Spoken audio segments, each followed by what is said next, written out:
Hello friends, my self Meenu. हम next example continue करते हैं। एग्जाम्पल 4। सिद्ध करो कि R प्लस माइनस एक क्षेत्र है जहाँ संक्रियाएं ये दी हुई हैं कि A प्लस बी क्या है, प्लस के ऊपर रिंग है equal to A plus B minus 1, A minus के ऊपर ring B equal to A plus B minus A B for all A B C belongs to R। यहाँ पे real field है, for all A B C belongs to R इसका मतलब real field. हमें proof करना है कि ये एक क्षेत्र है, तो पहले तो हम इससे वलय तो करें। तो वलय करने के लिए हमने देखा कि A plus ring B equal to क्या है, A प्लस बी माइनस 1। तो ये A किस में है, R में, B R में, -1 R रियल एलिमेंट है, A रियल वास्तविक संख्या है। तो A plus B minus 1 overall क्या बनेगा, R में। तो किस में चला गया, वापस R में, यानी कि ये क्या हो गया, समवर्त हो गया प्लस के लिए। इसी तरह A माइनस बी क्या है, A plus B minus A B, ये भी क्या हो जाएगा, A R में, B R में, A B R में। तो A plus B minus A B overall किस में जाएगा, R में। तो overall A minus ring B किस में चला गया, R में। तो प्लस पहले ऑपरेशन के लिए और दूसरे ऑपरेशन के लिए, दोनों के लिए क्या हो गया, क्लोज हो गया, समवर्त हो गया। अब हम इसकी आगे की प्रॉपर्टी देखते हैं। पहले R प्लस को अभी R को पहले ऑपरेशन के रेस्पेक्ट में क्या करते हैं, हम एक अबेलियन ग्रुप प्रूफ करते हैं। तो अबेलियन करने के लिए पहली शर्त होती है समवर्तता हो, तो हमने कर दी, प्लस के लिए भी कर दी, क्रॉस के लिए भी कर दी साथ में। दूसरी आती है एसोसिएटिविटी के लिए, यानी कि A प्लस बी प्लस सी जो हम देख रहे हैं यहाँ पे, दोनों की वैल्यू निकाली, A plus B plus C, A plus B plus C. पहले में क्या आएगा, A प्लस बी वैल्यू पता है हमें, A plus B minus 1 plus C किया तो अब क्या हो गया, A प्लस बी माइनस 1 एक एलिमेंट हो गया, C दूसरा हो गया। तो ये क्या करता था, पहले एलिमेंट प्लस दूसरा एलिमेंट -1 करता था, तो कर दिया। तो पहला element A plus B minus 1 plus दूसरा एलिमेंट C -1 कर दिया, तो रिजल्टेंट आ गया A plus B plus C minus 2। इसी तरह हमने A plus bracket B plus C निकाल लिया, तो इसके लिए पहले B प्लस सी की डेफिनेशन लग गई, B प्लस सी माइनस 1 आ गया इससे। अब B plus C minus 1 as a element है, दूसरा A एक एलिमेंट है, तो इससे क्या आया, A plus B plus C minus 1, तो A plus B plus C minus 2। तो दोनों वैल्यू क्या है, बराबर, एसोसिएटिव रूल फॉलो हो रहा है। नेक्स्ट इसी प्रकार हमने क्या कर दिया, हमें साथ में क्या करना था, R क्रॉस को सेमी ग्रुप प्रूफ करना था, तो उसमें भी एसोसिएटिव की प्रॉपर्टी आ गई। तो ये प्रॉपर्टी इसके लिए भी यहाँ अप्लाई कर ली, A minus B minus C कर लिया, तो क्या आ गया, A plus B minus A B. A minus B की डेफिनेशन लगा दी ना, A plus B minus A B, ठीक है। A plus B minus A B minus C. अब A plus B minus as a element, दूसरा C element, तो A plus B minus A B, फिर क्या करेगा, A प्लस C माइनस दोनों elements का प्रोडक्ट, तो A plus B minus A B into C. Simplify कर लिया, ये आ गया। इसी तरह A minus B minus C को कर लिया, इसमें पहले B माइनस सी में ये परिभाषा लग गई, फिर एक element B plus C minus B C एक एलिमेंट, इनमें परिभाषा लगा दी और रिजल्ट आ गया, दोनों सेम आए। तो ये क्या हो गया, इसके लिए भी एसोसिएटिव। अब हम निकाल लेते हैं। पहले आता है एडिटिव आइडेंटिटी आती है, इसने पहले क्रम विनिमयता निकाली, तो पहले क्रम विनिमयता निकाल ली, कोई बात नहीं। A प्लस बी क्रम विनिमयता निकाली, A plus B equal to क्या आएगा, A plus B minus A. हम इसको क्या लिख सकते हैं, A और B रियल एलिमेंट्स है, तो B plus A minus A लिख सकते हैं। और ये किसको शो करेगा, B प्लस रिंग A को शो करेगा। इसी तरह A माइनस बी निकाला, तो A plus B minus A B, इसको हम यूँ भी लिख सकते हैं, B plus A minus B A. और ये किसकी डेफिनेशन बन गई, B माइनस ए की। तो प्लस और क्रॉस दोनों के लिए क्या हो गई, क्रम विनिमय। नेक्स्ट ज़ीरो और आइडेंटिटी एलिमेंट, यानी कि एडिटिव आइडेंटिटी देख लेते हैं हम, क्योंकि इसको ये फील्ड कर रहा है, सीधे फील्ड सिद्ध कर रहा है, फील्ड प्रूफ कर रहा है, सारी प्रॉपर्टी फील्ड के लिए रहा है। तो फील्ड में जीरो एलिमेंट चाहिए और आइडेंटिटी एलिमेंट भी होता है। तो हम इसमें एक चीज़ ये कर सकते हैं, जैसे इसने तो डायरेक्ट लिख दिया कि 1 plus A equal to A plus 1 equal to A आता है, यानी कि 1 वो एलिमेंट है जिसको R के किसी भी एलिमेंट से ऐड किया जाए तो मेरे पास वापस क्या मिलेगा, A। हम यहाँ पे ये देख सकते हैं, देखो जैसे कि मैं मानती हूँ कि वो एडिटिव आइडेंटिटी एलिमेंट क्या है, B है। वो एडिटिव आइडेंटिटी एलिमेंट मैंने B मान लिया कि A plus B equal to, इसका मतलब क्या आना चाहिए मेरे पास वापस, A यानी कि मुझे इस बी की वैल्यू तो फाइंड आउट करनी है। तो हम क्या कर सकते हैं, A plus ring B equal to क्या आना चाहिए, ए। तो ए प्लस रिंग बी की वैल्यू मेरे पास ऑलरेडी क्या है, A plus B minus 1 equal to क्या चल रहा है, ए। तो बी की वैल्यू मेरे पास ओवरऑल क्या बचेगी, 1।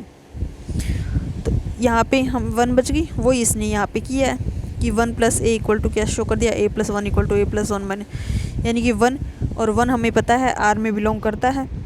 तो 1 क्या है, इसके लिए क्या है, 0 एलिमेंट।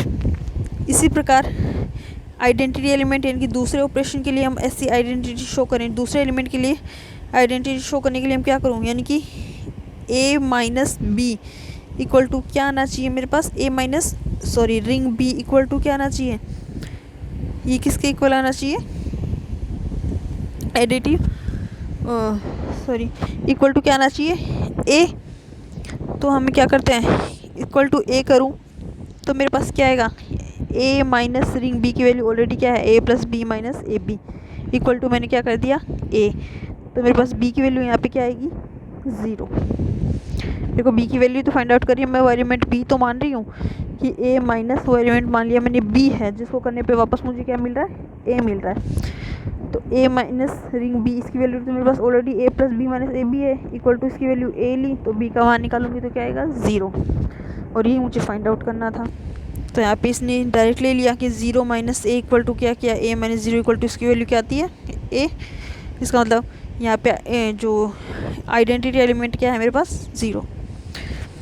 अब क्या है, इन्वर्स एलिमेंट निकालते हैं, एक एडिटिव इन्वर्स निकालेंगे और एक क्रॉस जो दूसरा है उसका माइनस ऑपरेशन है उसके लिए, मल्टीप्लिकेटिव इन्वर्स जिसको बोलते हैं। तो इसका मतलब क्या है, एडिटिव इन्वर्स के लिए भी हम यहाँ से डायरेक्ट देखते हैं, हमें क्या चाहिए, ए प्लस बी इक्वल टू क्या आना चाहिए, एडिटिव आइडेंटिटी। एडिटिव आइडेंटिटी हमारी यहाँ पे क्या है, अभी हमने निकाली है 1, यानी कि A plus ring B equal to क्या आना चाहिए, 1।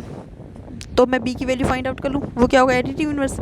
तो ए प्लस रिंग बी की वैल्यू क्या है, A plus B minus 1 equal to क्या आना चाहिए, इक्वल टू मेरी फर्स्ट वैल्यू क्या आ रही थी, 1। तो बी की वैल्यू मेरे पास क्या आ गई, 2 माइनस ए, यानी कि ये हमारा क्या हो गया, ए के लिए एडिटिव इन्वर्स। तो इसने डायरेक्ट दिखा दिया कि 2 minus A ring A equal to क्या आता है, 1। एडिटिव आइडेंटिटी इक्वल आ गया। इसी तरह नेक्स्ट हमें क्या देखना होता है, फील्ड के लिए नॉन जीरो एलिमेंट्स का इन्वर्स। तो मैंने देखा कि यानी कि मेरे पास क्या आना चाहिए, ए माइनस, अगर ए का मल्टीप्लिकेटिव इन्वर्स बी है तो ए माइनस बी किसके को आना चाहिए, आइडेंटिटी के।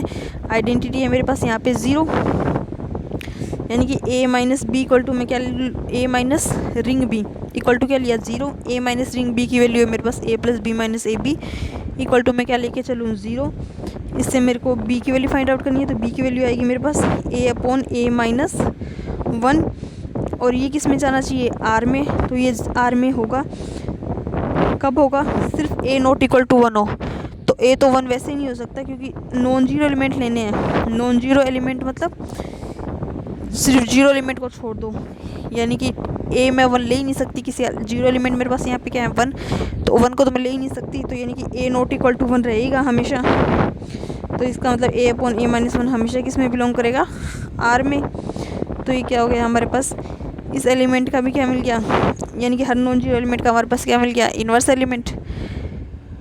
अब हमारे पास क्या बचा, प्रतिलोम। अब डिस्ट्रीब्यूटिव लॉ ही बचा, सारी चीज़ें हो गई। डिस्ट्रीब्यूटिव लॉ देख लिया हमने कि ए माइनस बी प्लस सी, ये निकाल लिया। और इधर इसको राइट साइड में क्या आता है, ए minus B plus A minus सी, दोनों को सॉल्व करके देख लिया। रिजल्टेंट क्या आ रहा है, सेम आ रहा है, ए माइनस बी, पहले बी प्लस सी की डेफिनेशन लगा दी, बी प्लस सी माइनस 1 है, फिर ए minus B plus C minus इनकी डेफिनेशन लगा दी, इनको सिंप्लीफाई कर लिया दोनों तरफ से, दोनों की वैल्यू क्या आ रही है, सेम आ रही है। तो ये हमारा क्या हो गया, ये लो भी फॉलो हो रहा है, इसका मतलब ये क्या बन रहा है, फील्ड। नेक्स्ट क्वेश्चन है, सिद्ध कीजिए वास्तविक संख्याओं के सभी क्रमित युग्मों का समुच्चय निम्न प्रकार परिभाषित योगों के लिए और गुणा के लिए क्रम विनिमय तत्सम केवल है। ये आप करके देखेंगे।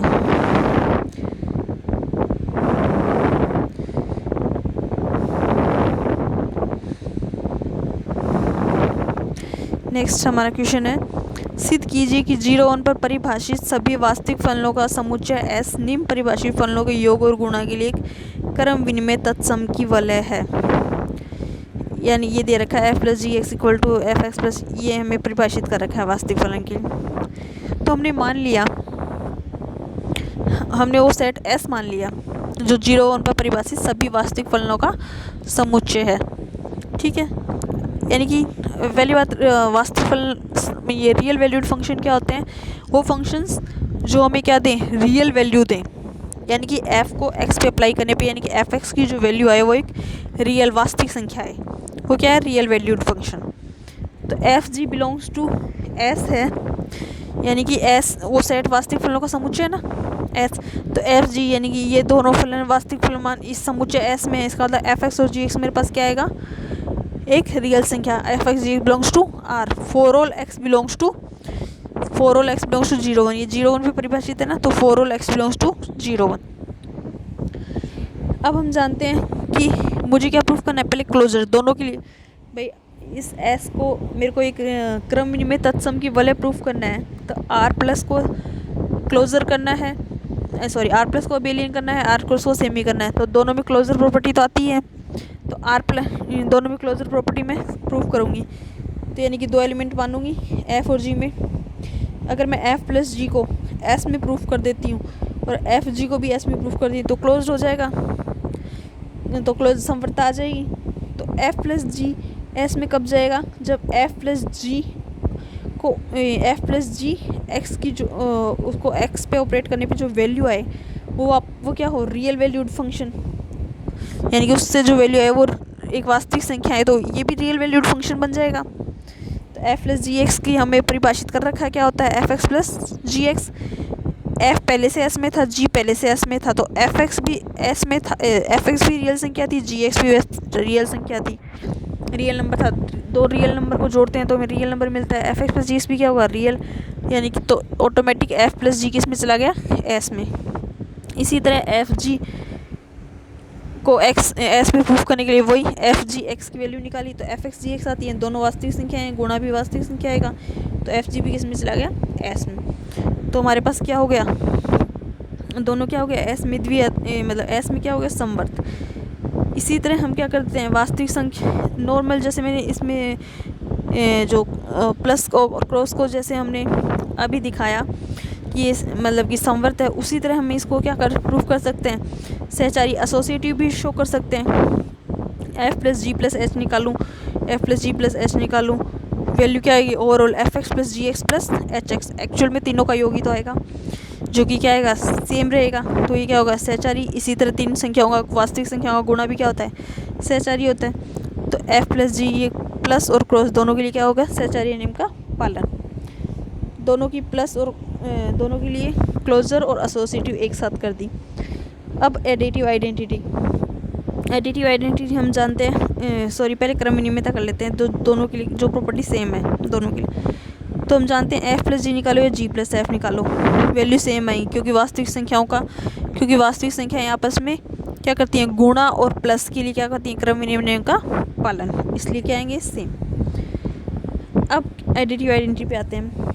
हम एक फलन मानते हैं 0x, जो क्या वैल्यू दे, 0, for all x belongs to 0 1, जिसको हम क्या बोलते हैं, ज़ीरो फंक्शन, यानी कि एक ऐसा फंक्शन जो हर एलिमेंट को 0 पे मैप करे।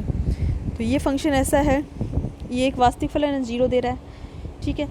अब ये क्या होगा, s में बिलोंग करेगा, और ये s का क्या होगा, एडिटिव जो 0 एलिमेंट बनेगा। क्यों, क्योंकि प्रत्येक f बिलोंग्स टू x के लिए f plus 0 x equal to 0 plus F X होगा, जहाँ पे क्या बनेगा, क्योंकि इसको डेफिनेशन से खोलिए, 0x plus F X, 0x की वैल्यू 0, एफ एक्स की वैल्यू f, तो f plus 0 equal to 0 plus F equal to f। ये हमारी एडिटिव आइडेंटिटी की डेफिनेशन बन गई।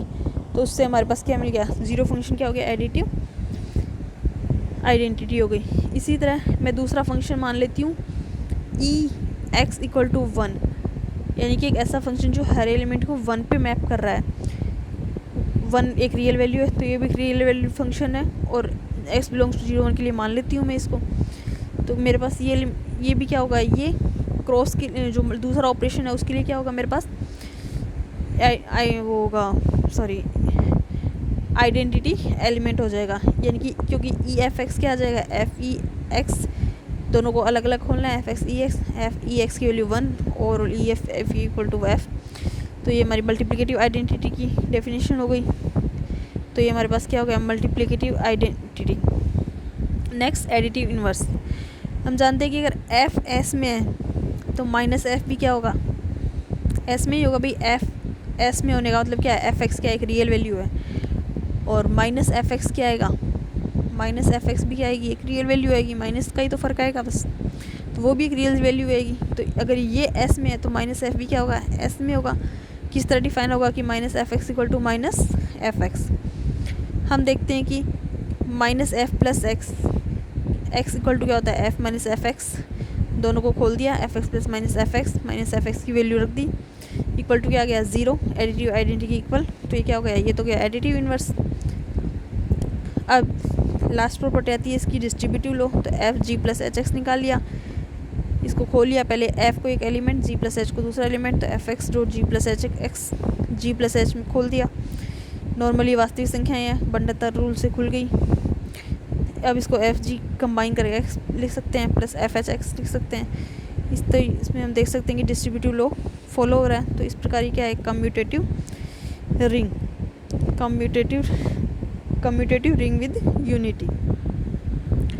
Thank you very much.